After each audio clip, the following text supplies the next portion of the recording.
तो राठौर साहब आप सोचिए, जिस दिन चूरू के अंदर आए थे, एक टूटी फूटी एक महिंद्रा गाड़ी लेके आए थे, आज रेंज रोवर में घूम रहे, तो आपकी कौन सी मिले चल रही है? आपकी सरकारी नौकरियों पे कैंची चलाने का काम किया वो केंद्र सरकार ने किया। कि मुझे पूर्ण विश्वास है कि इस बार कांग्रेस पार्टी का सभापति बनेगा। मैं तो उनको बोलना चाहता हूं कि अपनी पार्टी पे ध्यान दे, ना कि लोगों पे कोई ब्लेम करने की कोशिश करे। एक प्लॉट ऐसा है जो 7 करोड़ रुपए का, और उसको 70 लाख में इन्होंने ऑक्शन करके बंदर बांट करके खा गए।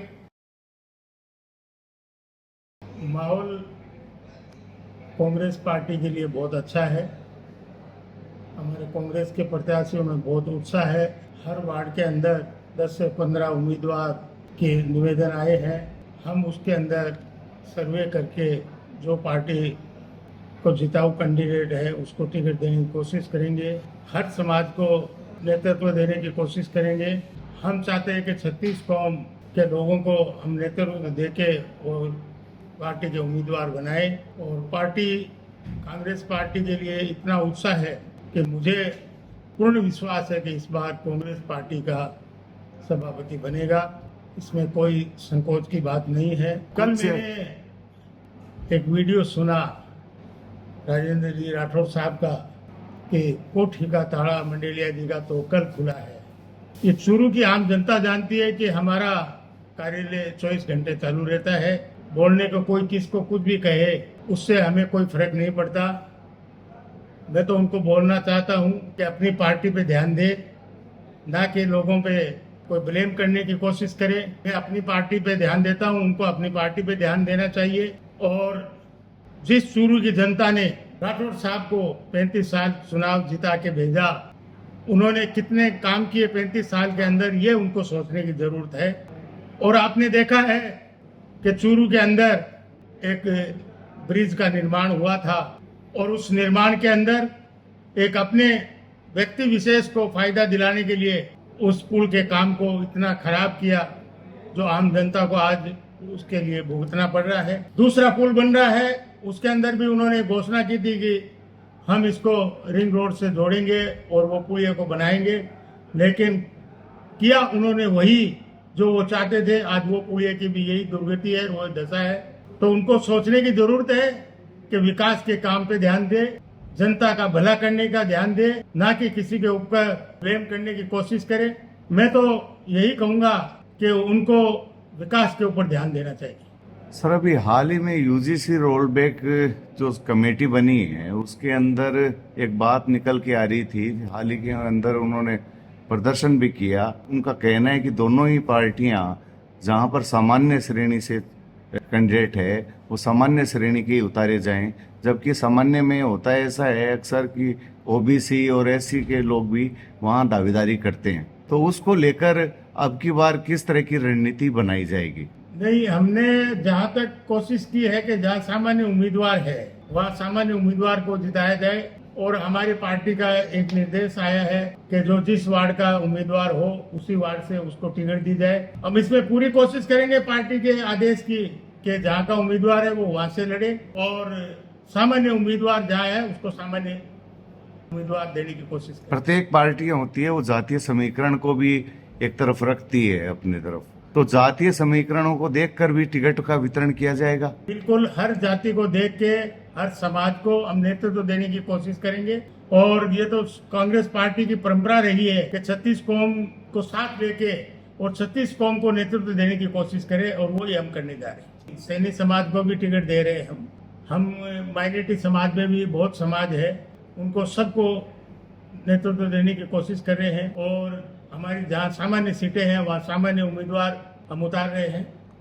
सेन समाज ने ये मांग की है कि अगर हमारे 2 कैंडिडेटों को कांग्रेस 2 और भाजपा 2 लोगों को अगर सीट नहीं देगी तो हम बहिष्कार करेंगे दोनों ही पार्टियों। सैनिक समाज को भी टिकट दे रहे हैं, ब्राह्मण समाज को भी टिकट दे रहे हैं, और कोई भी समाज मुझे लगता है कि नहीं बचेगा, हम सबको देने की कोशिश कर रहे हैं। देखो, कांग्रेस में उत्साह है, लोग चाहते हैं कांग्रेस पार्टी चुनाव लड़ना, लेकिन उम्मीदवार तो 60 ही उतरेंगे। कोई गुटबाजी नहीं होगी, कोई गुटबाजी नहीं है। कांग्रेस पार्टी हमें सामने से कह रहे हैं कि जो आप फैसला करोगे, जो उम्मीदवार भेजोगे, हम उसके साथ रहेंगे। अंतिम सवाल, सभापति का जो दावेदार होता है वो भी अब की बार मेजोरिटी से है, सामान्य से है, तो कई बार ऐसा होता है कि सामान्य में ओबीसी को भी बना दिया जाता है। तो क्या रफीक मंडेलिया चूरू की नगर परिषद में सामान्य कैटेगरी के लोगों को मौका देगा?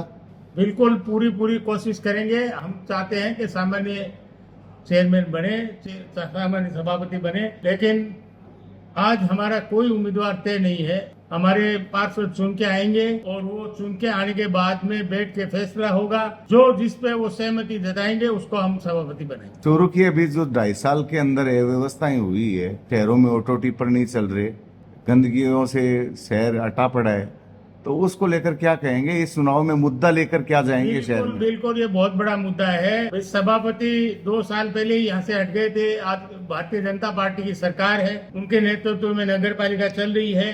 कितने भ्रष्टाचार है वो चुनाव के अंदर आपको पता चलेगा।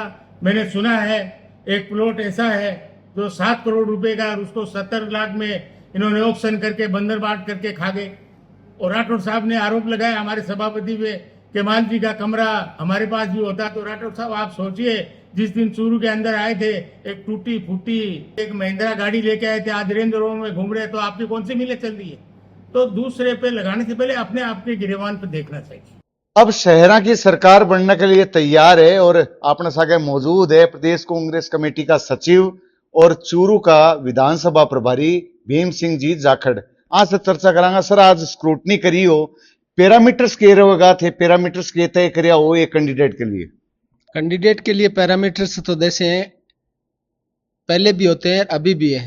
अभी भी कांग्रेस की एक रणनीति है कि युवाओं को थोड़ा मौका ज्यादा दिया जाए और जो जेनजी हैं और जो देश का भविष्य है उनको कांग्रेस पार्टी की थिंकिंग है और कांग्रेस पार्टी की नेताओं की भी ये गाइडलाइन है कि युवाओं को ज्यादा मौका देना चाहिए, क्यों भारत का ये भविष्य है। और दूसरा, जो कार्यकर्ता संगठन में काम करते आए हैं और संगठन के लिए काम कर रहे हैं, तो सामाजिक कार्यकर्ता भी हैं, उनको भी हम महत्व देंगे और कोशिश ये रहेगी कि सभी का आपसी तालमेल, संगठन का भी, सामाजिक कार्यकर्ताओं की भी और युवाओं का भी सामंजस्य बिठा के हम लोग टिकट वितरण कांग्रेस पार्टी और एआईसीसी के दिशा निर्देशानुसार और कांग्रेस पार्टी के प्रदेश अध्यक्ष डोटासरा जी के दिशा निर्देशानुसार हम लोग करेंगे।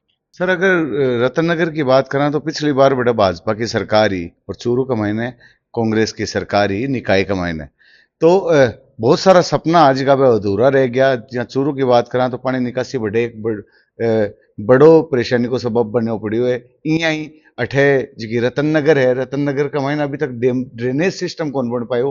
हालांकि बठे भी थारी सरकार रही 5 साल पहले, लेकिन कोई लिए कागज ही कौन चलाए हो। देखिए सर, आपने सवाल बहुत अच्छा पूछा कि 5 साल सरकार थी, पर मैं एक इसके जवाब ये देना चाहता हूं कि जिन जनप्रतिनिधियों को चूरू उनकी जनता ने चुना उनको तो 35 साल हो गए ना। वो तो पढ़े लिखे हैं, राजस्थान यूनिवर्सिटी से निकले हुए हैं, छात्र राजनीति से निकले हुए हैं, 35 साल से वो। चूरू की अगर बात करें, चूरू का मायने ड्रेनेज की व्यवस्था सबसे पहले राजेंद्र राठौड़ी लेकर आया। इम्प्लीमेंट हालांकि कांग्रेस की सरकार का मायने हो, अर्बन बैंक है बट से लोन लियो गए, RUIDP भी काम ने निष्पादित करी। कानून निष्पादित, तो मैं यही तो कहना चाह रहा हूँ कि लेके आए और इम्प्लीमेंट हुआ तो राजेंद्र राठौड़ 7 बार जीते हैं। आप बताइए राजेंद्र राठौड़ के घर के सामने वाली सड़क का क्या हाल है? मैं तो यहाँ प्रभारी बन के तो 1.5 साल से आया हूँ ना। पहले राजेंद्र राठौड़ का घर के सामने का हाल देख लीजिए, हॉस्पिटल का मैंने हाल देखा है और जो पुलिया का भी मैंने विवाद का मामला सुना है। आप मुझे ये बताइए कि जो नेता थे उन्होंने किया क्या? आप 5 साल की सरकार का सवाल पूछ रहे हैं, मैं 35 साल का सवाल पूछना चाहता हूँ चूरू की जनता से और चूरू के जिन पर जनप्रतिनिधियों जिन्होंने जनता ने विधानसभा भेजा। सर, एक बात बड़ी हो एक निकल का आ रही है कि जो जंतर मंत्र और प्रदर्शन हो बाद का महीने JNG आगे निकल का आया और हर प्रदर्शन का महीने आगे नजर आ रही है, वे अग्रिम पंक्ति का महीने खड़े है। हालांकि जी दोनों की पार्टियां हैं, कांग्रेस और भाजपा, वे दोनों ही कह रहे हैं कि मैं दावेदारी अब की बार युवाओं के ऊपर फोकस रहोगे, थे भी बार कहो युवाओं पे फोकस रहोगे। लेकिन बिग बीच में एक और चीज निकल कर आ रही है कि UGC रोल बैक का राज्य का प्रतिनिधि है, जिसका मंडल है, वे एक मांग और छेड़ दी है चूरू से कि दोनों ही पार्टियां अगर जनरल जी सीटा है बंग ऊपर अगर OBC और SC ने टिकट देगी तो मैं बंगो खुल्लो विरोध करांगा, चाहे वह कांग्रेस हो या भाजपा हो। बिना लेकर क्या की रणनीति तैयार होगी? देखो, UGC का मामला है, वो UGC केंद्र सरकार लेके आई है और जो 45 यूनिवर्सिटी हैं उनके लिए लेके आई है और उनको उन्होंने क्या किया कि उन्होंने उनको नहीं, वो अब निकाय चुनाव की टिकट की बातें कर रहे हैं। वो टिकट मैं कह रहा हूं उसका ये आगे की कड़ी है। यदि टिकट की बातें वो कह रहे हैं तो जो कैटेगरी सरकार ने लॉटरी के सिस्टम से निकाली प्राइमरी उसी को दी जाएगी और उसी को टिकट देने का काम, क्योंकि किसी के अंदर एससी है, किसी के अंदर एसटी है और किसी ओबीसी है, किसी के अंदर जनरल है, तो उनको दिए गए। और रही बात जैनजी की है, तो जैनजी सर जी जैनजी को सताया किसने? कभी उनको खालिस्तानी कहा, कभी उनको पाकिस्तानी कहा, कभी विदेशी फंडिंग किया। घुटने किसने टेके? सरकार ने टेके। यही हाल किसान आंदोलन में रहा, इनको भी यही कहा था खालिस्तानी, पाकिस्तानी, विदेशी फंडिंग। घुटने किसने टेके? सरकार ने टेके। और मैं आपके चैनल के माध्यम से सरकार से इतना ही कहना चाहूंगा, युवाओं का देश है और युवाओं को संवाद करना सीखिए, और युवाओं से संवाद करोगे तो आप लोग कुछ बिगड़ नहीं जाएगा। और आप संवाद करना चाहते नहीं है, तभी देश में इतना बड़ा आंदोलन हुआ और जैन जी आज जाग चुका है और अल्फा जागेगा, और अल्फा भी अपनी ये डिमांड। चुनाव का मैंने कितनी एक बड़ी भूमिका निभा सके है जैन जी। सर जी वो सब कुछ निभाते हैं और वो देश का भविष्य है, और उनके साथ उनके आपके सरकारी नौकरियों पे कैंची चलाने का काम किया वो केंद्र सरकार ने किया। 8.5 लाख के करीब पद खाली है सर, और सीटें बढ़ाना तो दूर की बात थी। अग्निवीर के नाम से आपने कैंची चलाई, महंगाई के नाम से आप कैंची चला रहे हो, आप पूंजीपतियों का टैक्स माफ कर रहे हो। कल ही मैं रिपोर्ट पढ़ रहा था 35,000 बैंक ऑफ बड़ौदा ने माफ किया पूंजीपतियों का, और आप उनकी किताबें, उनकी ड्रेसेज, उन पे आप टैक्सेस लगा रहे हो, आप उनकी फीस बढ़ोतरी कर रहे हो। तो कर क्या रहे हो? देश को किधर ले जा रहे हो? और मैं एक चैनल के माध्यम से इंपॉर्टेंट बात कहना चाहता हूं, और ये मैं आपसे भी उम्मीद करूंगा कि ये बात भाजपा नेताओं को जरूर दिखाएं कि मोदी जी ने विदेशों में सैकड़े दौरे किए हैं। क्या मोदी जी को कोई ऐसा नेता, ऐसा डेलीगेट या ऐसी यूनिवर्सिटी नहीं मिली जिसके अंदर जाके दौरा करें और उस दौरे की फोटो या उसकी दौरे की मीटिंग जनता को दिखाए कि हमने पेपर लीक की बात भी, एजुकेशन मॉडल पे बात की हो तो वो बताएं। वो मॉडल इनको मिला ही नहीं, इनको सिर्फ मॉडल एक मिला कि पूंजीपतियों को काम दिलाने का, वो केंद्र की तानाशाही ये सरकार। प्रदेश का मायने पीसीसी का मायने सेक्रेटरी हो और चूरू का प्रभारी हो, और चूरू का मायने दिग्गज नेता को नाम आवे राजेंद्र सिंह जी राठौड़, और उन्होंने पूरे जिले की कमान, अभी युद्ध स्तर के ऊपर कमान संभाल रखी है। तो ऐसे में किस तरह कांग्रेस उनके सामने खड़ी हो पाएगी, अपना कैंपेनिंग कर पाएगी? सर जी कांग्रेस का वोट बैंक गांव में बसता है, और कांग्रेस का वोट बैंक जो आज के दिन है चूरू के अंदर आप देखोगे तो सर जी 80% 85% आबादी गांव में निवास करती है, और जो यह मार्केट है वो कृषि निर्धारित मार्केट है करीब करीब, और गांव के लोग और युवा वो जागृत है सर। आज उनको पता है कि बीजेपी को आपने पदों पे बिठा दिया तो अपने अपने हक और अधिकार का क्या हाल होगा, वो उन्होंने अच्छी तरह किसान आंदोलन में, जैन जी में देखा है। और राजेंद्र राठौड़ जी से यही पूछना चाहता हूँ कि देश के युवाओं को और किसानों के बारे में आपने कोई काम किया तो बताइए। नरेगा के नाम से कैंची आपने चलाई कि अब की बार जिका चुनाव होगा है बिंगा महीने मुख्यतः एजेंडो की रहोगो कांग्रेस को। कांग्रेस का एजेंडा एक ही है सर, कांग्रेस का एजेंडा है कि युवाओं का स्वर्णिम भविष्य हम बनाएंगे। एक तो ये रहेगा, दूसरा किसान, मजदूर, नौजवान, और जो महंगाई का मुद्दा है, और जो चिरंजीवी योजना जो एक गरीबों को के लिए बड़ा वरदान साबित हुई थी उसका रहेगा, और जो मेडिकल फैसिलिटी के इनमें कैंची चलाई है वो हमारा मुख्य मुद्दा रहेगा। साफ सफाई के नाम पे आपने देखा होगा शहरों में क्या हाल है और कैसे प्रसूताओं की मौतें अस्पतालों में हो रही हैं, और उसके नाम पे बीजेपी के नेता कैसे गंदे गंदे बयान दे रहे हैं। ये सब मुद्दे हम बुनाएंगे, और 2 या 3 दिन में आपको सब पटल पे दिखेगा क्या क्या मुद्दे हम लोग इसके अंदर बुनाने वाले हैं, और बीजेपी ने जनता के अधिकारों, हक और अधिकारों पर कैसे कैंची चलाने का काम किया है। मैं कौशल शर्मा, झलको मीडिया के लिए चूरू से। झलको